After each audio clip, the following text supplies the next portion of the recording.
পাশাপাশি দুটো বই খুলে রেখেছি।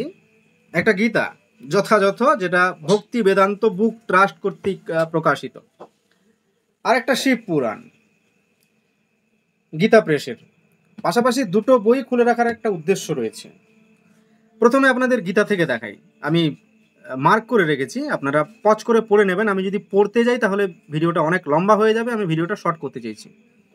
এখানে পড়লে আপনারা বুঝতে পারবেন যে এখানে এই যে বলা হচ্ছে দেবদেবীর উপাসকেরা স্বল্প বুদ্ধি সম্পন্ন, এবং বহু জায়গায় প্রত্যক্ষ এবং পরোক্ষভাবে কিন্তু এটাই বলা হচ্ছে যত জায়গায় এই স্বল্প বুদ্ধি সম্পন্ন অল্প বুদ্ধি সম্পন্ন এই কথাগুলো রয়েছে, সব জায়গায় দেখবেন যে এই কথাই বলা হচ্ছে যে যারা কৃষ্ণ ব্যতীত অন্য দেবতার আরাধনা বা পূজা করে তারা অল্প বুদ্ধি সম্পন্ন স্বল্প বুদ্ধি সম্পন্ন মানুষ।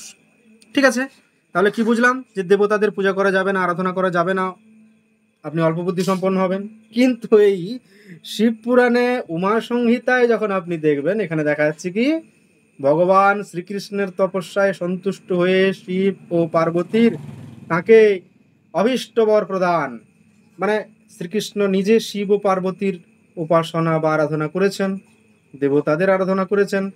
বিষয়টা কি দাঁড়ালো এবারে আপনারাই বলুন, আপনারাই কমেন্ট করে জানান।